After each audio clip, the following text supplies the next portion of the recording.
नमस्कार, मी प्रसन्न जोशी. साम रिपोर्टमध्ये आपल्या सगळ्यांचं स्वागत. दररोजच्या घटना घडामोडींच्या पलीकडे बातमीमध्ये दडलेली बातमी सांगण्यासाठीचा आमचा कार्यक्रम म्हणजे साम रिपोर्ट. दररोज आम्ही आमच्या वेगवेगळ्या स्टोरीज घेऊन येत असतो. एखादी वेगळी बातमी सुद्धा असते. अशाच प्रकारे आमच्या आजच्या सुद्धा साम रिपोर्टच्या या एपिसोडमध्ये कोणत्या आहेत 4 प्रमुख स्टोरीज ज्यांनी आमचं लक्ष वेधून घेतलं आणि जे आम्ही तुमच्यासाठी आणलेल्या आहेत पाहूयात. स्टोरी बोर्डकडे जाऊयात.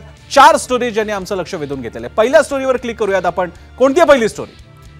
शिवरायांची तुलना मुख्यमंत्री शिंदेंशी केली. मंगलप्रभात लोढा यांनी, भाजपचे नेते आहेत, त्यांनी तुलना केली की ज्या प्रकारे आग्र्याहून सुटका करून घेतली होती तशा प्रकारे एकनाथ शिंदेंनी सुटका करून घेतली. आपण तुलना कुणाशी करतोय आणि याच्यामध्ये आधीच राज्यपालांच्या वक्तव्याचा वाद चालू असताना लोढा यांच्या या उदाहरणामुळे, या कंपॅरिझनमुळे नवा वाद तयार झालेला आहे. ही बातमी आपण बघणार आहोत. स्टोरी क्रमांक 1. स्टोरी बोर्डवरची दुसरी स्टोरी कोणती आहे? क्लिक करूया स्टोरी नंबर 2 वर जाऊन. तुकाराम मुंढेंच्या 16 वर्षात 15 बदल्या झालेल्या आहेत. आता वेळ आली आहे का की थोडे प्रश्न तुकाराम मुंढेंना पण विचारले पाहिजेत. सगळीकडे महाराष्ट्रात फक्त बेबनाव चालू आहे कामाचा, बेशिस्त चालू आहे कामाची, भ्रष्टाचार चालू आहे का केवळ तुकाराम मुंढे यांच्या ॲटिट्यूड पायी या बदल्या होत आहेत का? थोडं सांभाळून घ्यायला हवं का त्यांनी लोकांना सुद्धा? त्याचाही धांडोळा आपण घेणार आहोत. दुसरी बाजू सुद्धा आपण पाहणार आहोत दुसऱ्या स्टोरीमध्ये. आणि त्यानंतर जाऊया स्टोरी बोर्डच्या तिसऱ्या स्टोरीवर. स्टोरी क्रमांक 3 कोणती आहे स्टोरी? क्लिक करून बघूया. एअरपोर्ट ते झोपडी, अदानींची आघाडी. याचं कारण असं, मुंबईमध्ये बघा, एअरपोर्ट अदानींच्या व्यवस्थापनाकडे, मुंबईच्या बहुतांश भागातल्या विजेमध्ये सुद्धा आता वीज पुरवठ्यामध्ये अदानी आघाडीवर आहेत. नवी मुंबई ठाण्यामध्ये सुद्धा अदानी येऊ घातलेले आहेत. आणि आता तर आशियातली सगळ्यात मोठी झोपडपट्टी अशा धारावी पुनर्विकास प्रकल्पाचं काम सुद्धा अदानींच्या निविदेनं जिंकलेलं आहे. आणि त्यामुळे एकेकाळी जी मुंबई ही टाटा, बिर्ला, गोदरेज, अंबानींसाठी ओळखली जायची ती आता अदानींच्या नावावर चाललेली आहे का? धांडोळा घेणार आहोत स्टोरी क्रमांक 3 मध्ये. आणि स्टोरी बोर्डवरची स्टोरी क्रमांक 4 काय आहेत? क्लिक करून पाहूयात. स्टोरी क्रमांक 4 वर पाहूया काय आहे. ड्रॅगनचे मिसाईल जग हवाल देईल. 1500 न्यूक्लिअर वॉरहेड्स म्हणजे अण्वस्त्र आहेत चीनकडे. सीआयएनं काळजीचा इशारा दिलेला आहे भारतासाठी, अमेरिकेसाठी. ती सुद्धा बातमी आपण बघणार आहोत. 1,500 अण्वस्त्र 2035 पर्यंत चीनकडे असेल. काय करणार आहे चीन एवढ्या अण्वस्त्रांचं माहित नाहीये. सध्या तरी त्यांच्याकडे कोविडने हाहाकार माजवलेला आहे, पण हरकत नाही, ही बातमी सुद्धा आपण बघूयात. सुरुवात करूया स्टोरी क्रमांक 1 ने. शिवाजी महाराजांवरून सुरू असलेला महाराष्ट्रातला वाद संपण्याची चिन्ह नाही. राज्यपाल भगतसिंह कोश्यारी यांनी जे विधान केलं होतं त्यावरून आजही महाराष्ट्रात आगडोंब उसळलाय.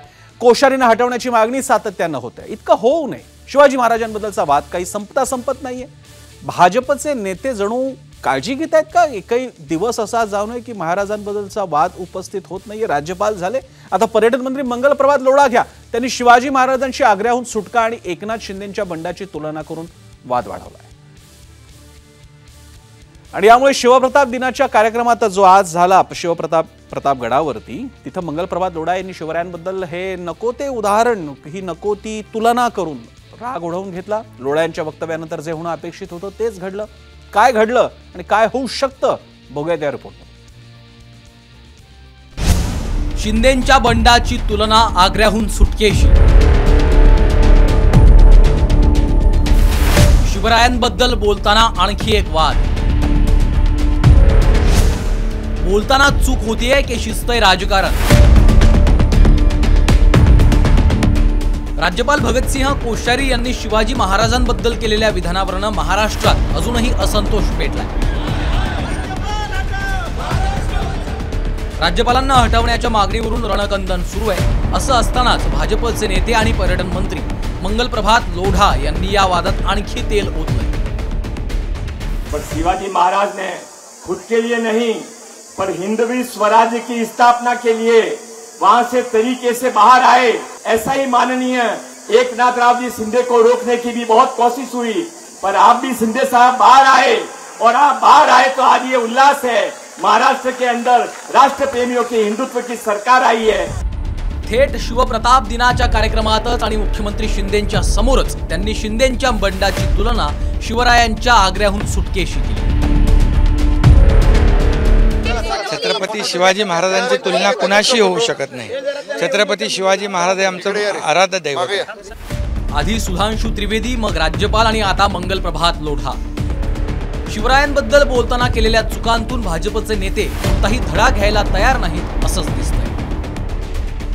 ज्यांना महाराष्ट्र गद्दार म्हणून ओळखतो, ज्यांना महाराष्ट्र खोके सरकार म्हणून ओळखतो, त्यांच्यासोबत तुलना महाराजांची करणं हे एक, आता मी म्हणणार नाही की हे चुकून आलेले शब्द आहेत, हे पूर्ण प्लॅन आहे. की एकनाथराव शिंदे स्टेजवर असताना त्यांच्या देखतच तुलना, कुणाची आपण तुलना करतो, काय करतोय, आपल्यावर जबाबदारी काय आहे, आपण कसं वागलं पाहिजे, कसं बोललं पाहिजे. युगपुरुष छत्रपती शिवाजी महाराजांची तुलना कुणाशी तरी होऊ शकते का? भारतीय जनता पार्टी आणि शिंदे गटाला छत्रपती शिवाजी महाराजांचा अपमानच हवा आहे आणि त्यावरच त्यांचं राजकारण सुरू आहे. त्याच्यामुळे मंगल प्रभात लोढांना इतिहासाचा काळी मात्र त्यांचा संबंध नाही. बोलघेवड्या नेत्यांमुळे भाजपवर अशी सारवासारव करण्याची वेळ येते. महाराष्ट्राचं आराध्य दैवत असलेल्या शिवरायांबद्दल जनतेच्या काय भावना आहेत हे राजकारण्यांना माहीत नसेल असं म्हणता येत नाही. तरीही भाजपचे नेते बोलतात याचा अर्थ काय, हे अनावधानानं होतं की यामागे काही राजकारण आहे, हाच खरा प्रश्न आहे. ब्युरो रिपोर्ट, साम टीव्ही न्यूज. बघा, म्हणजे राजकारण्यांनी सुद्धा हा आक्षेप व्यक्त केलेला आहे की एकदा चूक होते, दोनदा तीनदा दररोज अशी कशी काय चूक होऊ शकते. लोढांच्या या विधानावर इतिहास संशोधक श्रीमंत कोकाटे यांनी काय म्हटले पाहूया. आणि शिवाजीराजेंची मुळात तुलना जगात कोणाशी होऊ शकत नाही. शिवाजीराजेंची तुलना नेपोलियन सिकंदराशी होऊ शकत नाही, मग शिंदेशी कशी होईल. शिवाजीराजेंची तुलना करणं हा विकृतपणा आहे. छत्रपती शिवाजी महाराजांसारखा महापुरुष जगाच्या इतिहासात झाला नाही. आणि जेव्हा हा वाद असा वाढू लागला आणि त्याची आच लोढांपर्यंत पोहोचू लागली, तेव्हा या थंडीच्या दिवसांमध्ये सुद्धा लोढांना उष्णता जाणवली, गरमी जाणवली. आणि मग लोढांनी घेतली पत्रकार परिषद आणि सारवासारव केली. काय म्हटले ते पाहूयात. पटतंय की नाही तुम्हाला निर्णय घ्यायचा आहे, पाहूया. मी फक्त उदाहरण दिला होता, कधी तुलना केली नाही, करू शकत नाही, कोणी करू शकत नाही. छत्रपती महाराज सूर्य आहे, आम्ही सर्व इथे आहे, तो कोणी या अशी मुक्ता करणार की त्याचा कम्पेअर करणार. मी पण उदाहरण दिला, मी कधी अशी राजनीती करत नाही. मला सर्वांना विनंती, माझी बक्षा, मी काम करत आहे. मी प्रथम वेळा पूर्ण प्राणपणे प्रामाणिकपणे महाराष्ट्रामध्ये काम करत आहे, मला काम करू द्या. लोढा असं म्हणत असले तरी सुद्धा निघायचा तो सुटलायचा तो बाण सुटला आणि त्याच्यानंतर प्रतिक्रिया यायच्या त्याही सुरू झाल्या. शिवरायांच्या अपमानावर खासदार उदयनराजे चांगलेच कडाडलेत. महाराजांचा अपमान करणाऱ्यांवर देशद्रोहाखाली कारवाई झाली पाहिजे असं उदयनराजे यांनी ठणकावलेलं आहे. एवढी मोठी घोडचूक त्यांनी केली आहे ना, एखादा निर्लज्जच त्या पदावरती राहू शकतो. म्हणजे ज्याला शेमलेस म्हणतो ना आपण, तसं वृद्धाश्रम बघा चांगलं एक, नाहीतर जे असतं दुसरं काय असतं. एक तर वृद्धाश्रममध्ये घेतील का नाही मला माहित नाही, कारण की तिथं सुद्धा वादविवाद हे काहीतरी निर्माण करतील, ते बाकीची सगळी हक्कलपट्टी होईल तिथची, तिथून हाकलून जाईल ते, मग ते हाकलून काढा. मग एकच ठिकाण राहतं, कुठलं राहतं. याला काय म्हणतात मला सांगा ना, वेडेपणाला. वेड्यांना कुठे ठेवलं असतं. वेड्याने तर काय म्हणायचं, कुठली मस्ती आणि कशाची आणि कसं काय कारण काय होतं बोलायचं. प्रत्येक वेळेस काहीतरी असं सगळ्यांच्या. ह्याचा जन्म तरी झाला होता का मला सांगा. राष्ट्रद्रोहाचा जो कायदा आहे त्याच्या अखत्यारीत हे संपूर्ण महापुरुष आणि छत्रपती शिवाजी महाराज हे जे कोण असतं त्यांच्या ह्या लोकांच्या विरोधात विधान करेल की लिखाण करेल, त्यांना त्या प्रकारची शिक्षा झालीच पाहिजे. बोलूयात याबद्दल राष्ट्रवादीचे नेते डॉक्टर अमोल कोल्हे यांच्याशी. डॉक्टर अमोल कोल्हे, तुमचं स्वागत आहे साम टीव्हीवरती. माझा प्रश्न आपल्याला असा आहे, मगाशी आम्ही दाखवलं होतं, आदित्य ठाकरे यांनी असं मांडलेलं आहे की एखाद दुसऱ्यांदा चूक होऊ शकते पण आता ही चूक वाटत नाहीये, हे जाणीवपूर्वक केलं जात आहे, हे काहीतरी ठराविक मोडस ऑपरेंडी आहे. हे तुम्हाला पटतंय का. आणि दुसरी गोष्ट, चर्चा अशी सुद्धा सुरू झालेली आहे की Eknath Shinde centre of attraction बनत असतील तर लगेच त्याच्या बाजूला काहीतरी वादाचा स्फोट घडवायचा आणि लक्ष डायव्हर्ट करायचं, अशी ही राजकीय स्ट्रॅटेजी. वाटतंय तुम्हाला असं.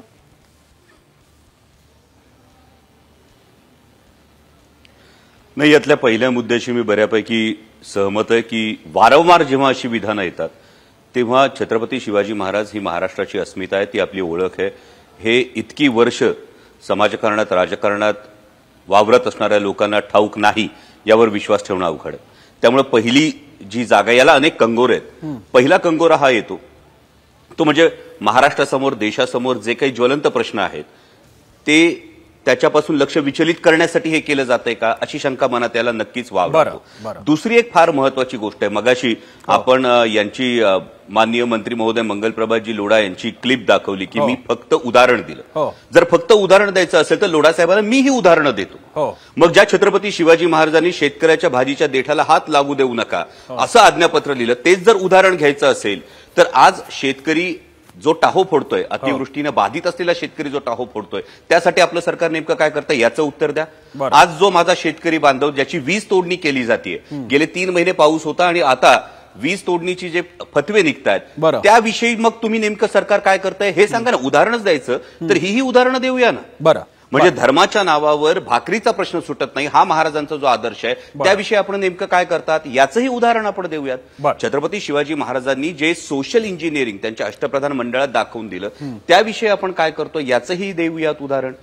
त्यामुळे कुणीतरी एक वादग्रस्त विधान करायचं आणि फक्त उदाहरण दिलं. महाराष्ट्राचे माननीय सांस्कृतिक मंत्री एवढंही ज्ञान जर ठेवत नसतील की छत्रपती शिवाजी महाराजांना आग्र्याच्या किल्ल्यात कैद केलेलं नव्हतं आणि हे सांस्कृतिक मंत्री आहेत आमचे. म्हणजे हेच मंत्री महोदय जेव्हा किल्ल्यांवर जातील आणि तेव्हा ते बघतील तर एक एक बुरुज लढवण्यासाठी, एक एक दरवाजा टिकवण्यासाठी तुमच्या माझ्या पूर्वजांनी बलिदान दिले, रक्त सांडले.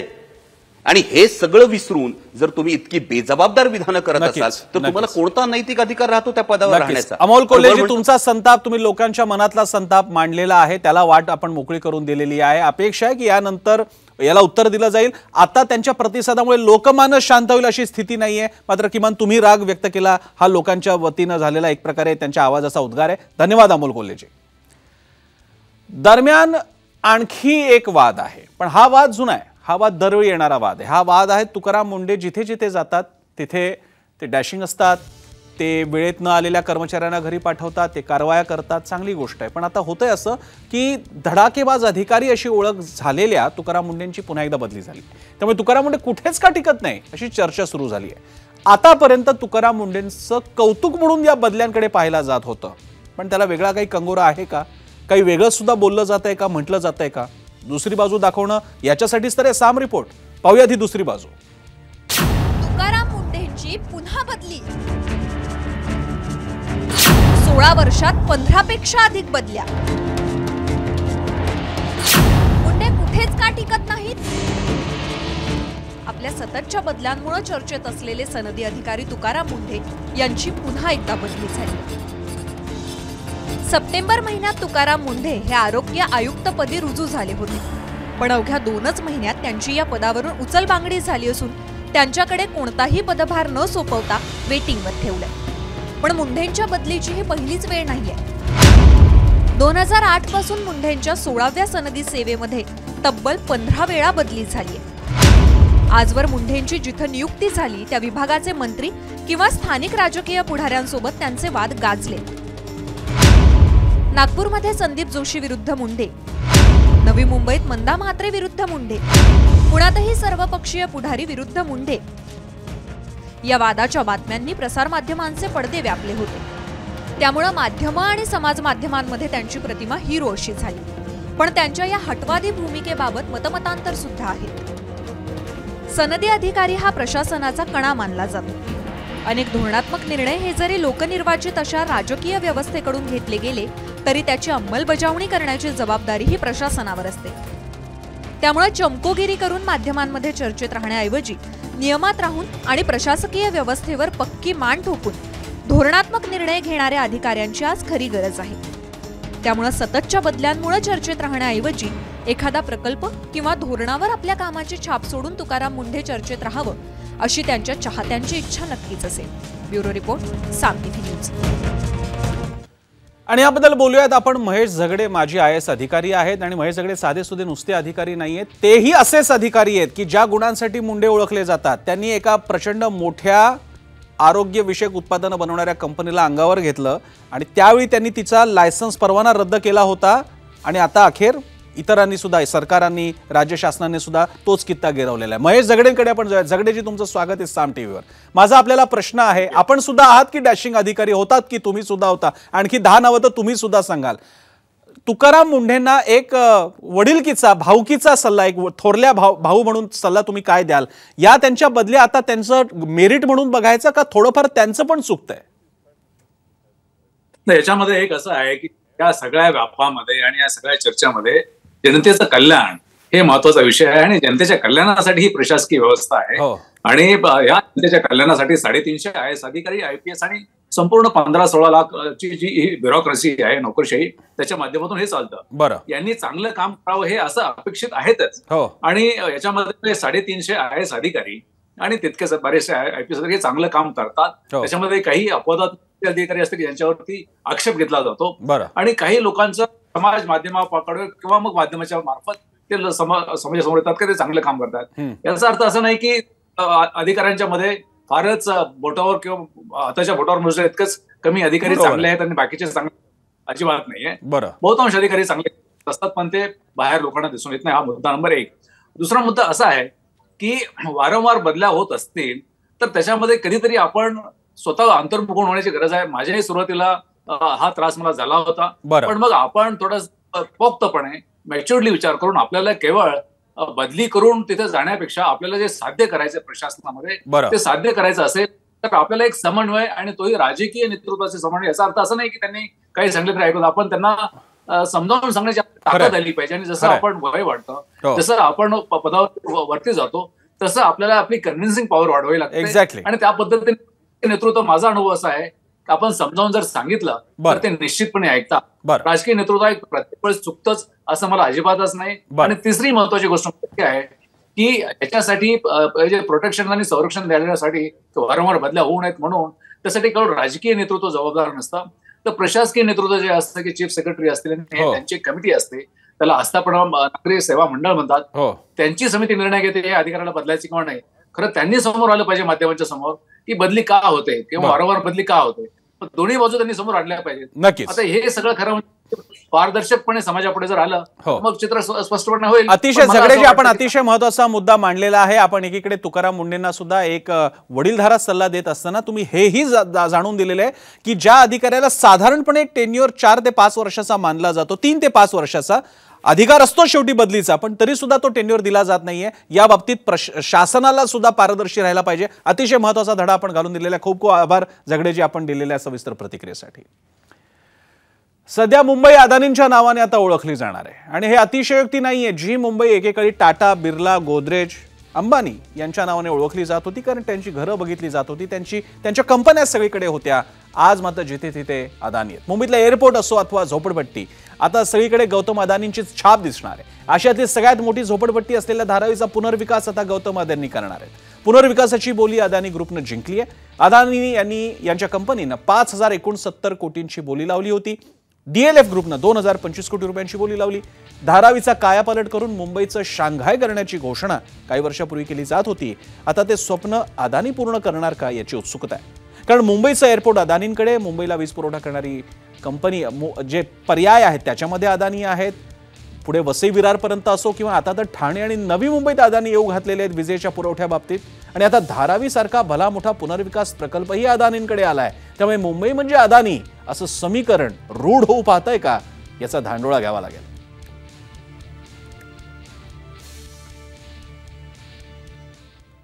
खरं तर मुंबईत काही वर्षांपूर्वीपर्यंत अदानी नाव फारसं चर्चेत नव्हतं. अदानी म्हणजे ते गुजरातमध्ये काहीतरी चाललेले, अदानी म्हणजे पोर्ट, अदानी म्हणजे ग्रीन एनर्जी वगैरे. पण मुंबईमध्ये टाटा, बिर्ला, अंबानी, गोदरेज, वाडिया अशी नावं आठवायची.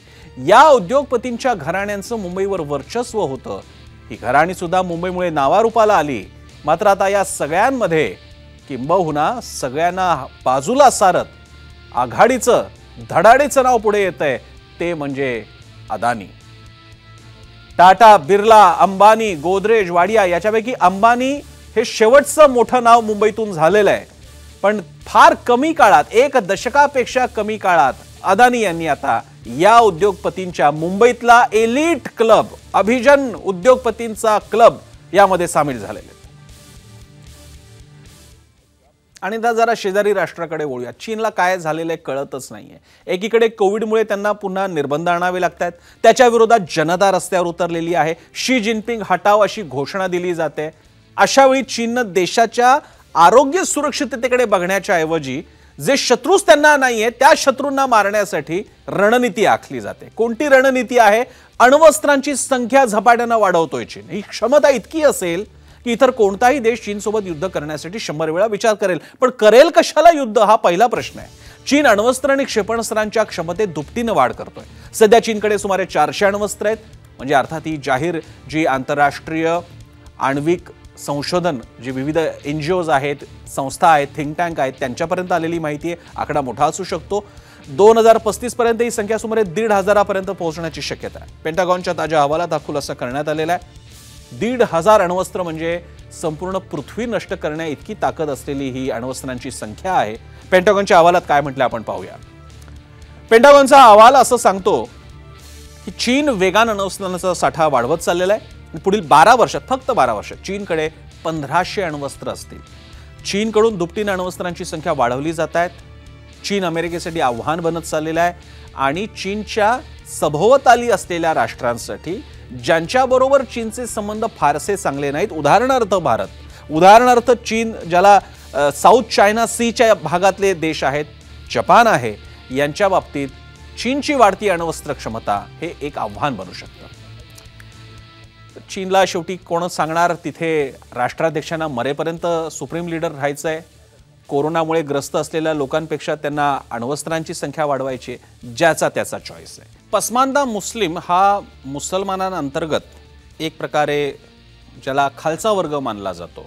उत्तर भारतामध्ये पसमानदा मुस्लिमांची संख्या मोठी आहे आणि ते त्या अर्थानं मागास समजले जातात, समाजाच्या मुख्य प्रवाहात नाही आहेत. त्यांच्यापर्यंत पोहोचण्याचे पंतप्रधान मोदींनी आता मोठे प्रयत्न सुरू केलेले आहेत. गती मिळाली आहे त्यांच्या धोरणाला. दिल्ली महापालिका निवडणुकीत तर भाजपकडून पहिल्यांदाच 4 पसमानदा मुस्लिमांना उमेदवारी देण्यात आली आहे. इथे लक्षात घेतलं पाहिजे की उत्तर प्रदेश असो किंवा गुजरात, भाजपच्या इतर निवडणुकांमध्ये मुस्लिम नसतातच. अशा वेळी दिल्लीमध्ये पसमानदा मुसलमानांना त्यांना उमेदवारी देणं फार मोठं पाऊल मानलं जातं. भाजपच्या हैदराबादमध्ये झालेल्या राष्ट्रीय कार्यकारिणीच्या बैठकीत मोदींनी पसमानदा मुस्लिमांना जवळ करण्याचं उद्दिष्ट नेत्यांसमोर ठेवलं होतं. भाजपकडून दिल्ली महापालिकेसाठी नेहमीच 4 ते 5 मुस्लिमांना उमेदवारी दिली जाते, पण यावेळी पहिल्यांदाच ओबीसी मुस्लिमांना उमेदवारी देण्यात आली आहे. ज्यांना उमेदवारी दिली आहे त्या 4ही उमेदवारांच्या प्रभागात 80% मतदार ओबीसी मुस्लिम, पसमानदा मुस्लिम आहेत. 2020 आणि 2021 ही 2 वर्ष कोरोनामुळे सगळं जग वेठीला धरलं गेलं. कोरोनाला आळा घालण्यासाठी अनेक देशांमध्ये वेगवेगळ्या वॅक्सिन्स बनवण्यात आल्या. भारतातही कोविशिल्ड आणि कोवॅक्सिन यापैकी एखादी लस आपल्यापैकी बहुतांश लोकांनी घेतलेलीच असेल. जगभरात Novavax, Pfizer, Moderna, Johnson and Johnson, Oxford अशा अनेक लसी जगभरात आल्या. या लसींमुळे फायदा झाला, तसंच त्यांच्या परिणामकारकतेबाबतीत सुरुवातीपासूनच शंका सुद्धा घेतल्या गेल्या. सुरुवातीला या लसींचे दावे होते की 100% इफेक्टिव्ह असतील, एफिकसी असेल. मात्र हळूहळू बातम्यांमध्ये त्यांचा आकडा 100 पासून अगदी 40 पर्यंत कसा कमी झाला हे दाखवणारी एक व्हिडिओ क्लिप सध्या व्हायरल झालेली आहे. इंटरेस्टिंग आहे, आपण सुद्धा बघूयात ही व्हिडिओ क्लिप सुरुवातीपासून.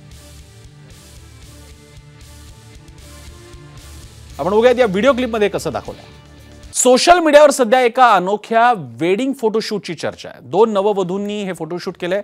अदिला आणि फातिमा या दोघींचं कॉलेजमध्ये असल्यापासून एकमेकांवर प्रेम होतं.